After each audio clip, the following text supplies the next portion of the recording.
اس ملک میں I am F کے نام پر جو غریبوں کے ساتھ کھلواڑ کیا جاتا ہے وہ دنیا میں کہیں نہیں ملتا، نہ اس دنیا میں اس کی کوئی مثال موجود ہے۔ پہلے آئی ایم ایف کے نام پر پیٹرول مہنگا کیا جاتا ہے، ڈیزل مہنگا کیا جاتا ہے، کھادیں مہنگی کر دی جاتی ہیں، بجلی کے بل زیادہ کر دیے جاتے ہیں۔ لیکن اب گورنمنٹ نے یہ فیصلہ کیا ہے کہ آئی ایم ایف کے کہنے پر آپ کی جو اسٹیشنری پروڈکٹس ہیں ان پر جو سیلز ٹیکس ہے وہ 10% سے بڑھا کر 18% کر دیا جائے گا، یعنی آپ کے بچوں کی کتابیں، کاپیاں، رجسٹر، پین، پینسل، یہ ہر چیز مہنگی ہو جائے گی۔ حتیٰ کہ آپ کے جو آفس کا سامان ہے وہ بھی مہنگا ہو جائے گا۔ یعنی جو غریب آدمی اپنے بچوں کو چھوٹے موٹے اسکول میں پڑھا کر چھوٹی موٹی تعلیم ان کو دلوا لیتا تھا، ان کو کتابیں مل جاتی تھیں، اسکول آئٹمز آسانی سے مل جاتے تھے، اب وہ 2 گنا مہنگے ہو جائیں گے۔ نہ کتابیں سستی رہیں گی، نہ کاپیاں سستی رہیں گی، نہ نوٹ بکس، نہ رجسٹر، نہ پینسلیں، نہ پین، کوئی بھی چیز ایسی سستی نہیں رہے گی جس کو یوٹیلائز کرتے ہوئے غریب کا بچہ تعلیم حاصل کرتا تھا۔ اور وہ لوگ بھی زیر عتاب آئیں گے، وہ لوگ بھی انڈر پریشر آئیں گے جو نجی دفاتر چلاتے ہیں، جنہوں نے اپنے چھوٹے چھوٹے آفس قائم کیے ہوئے ہیں، وہ اپنا آفس چلاتے ہیں، بزنس چلاتے ہیں، کوئی سروسز کا بزنس کرتا ہے، کوئی کموڈیٹیز کا بزنس کرتا ہے، پراپرٹیز کا بزنس کرتا ہے، وہ آئٹمز بھی مہنگے ہو جائیں گے۔ اور شاید ایک وقت ایسا آئے گا کہ پاکستان میں کوئی بھی چیز ایسی نہیں رہے گی جو بہت زیادہ مہنگی نہیں ہوگی، ہر چیز مہنگی ہوگی، اور ہر چیز کے پیچھے ایک ہی وجہ ہوگی کہ آئی ایم ایف نے کہا ہے۔ نہ کسی نے کرپشن کم کرنی ہے، نہ کسی نے کرپشن پر نئی قانون سازی کرنی ہے، کرپشن کے نئے نئے ٹرینڈز آتے رہیں گے، کرپشن بڑھتی رہے گی، کم نہیں ہوگی،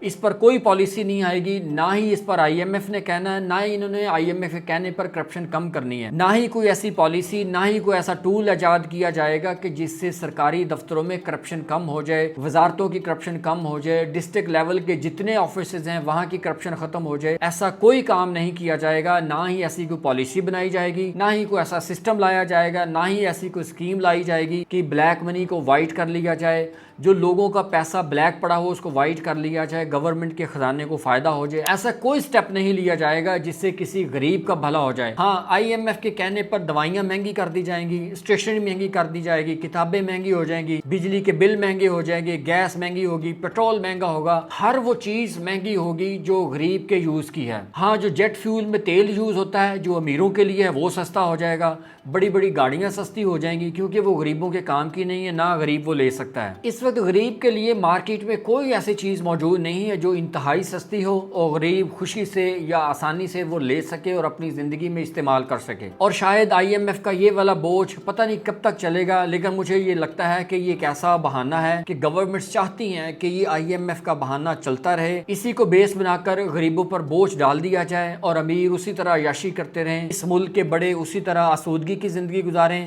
اور غریب کی زندگی اسی طرح مشکل سے مشکل تر ہوتی جائے۔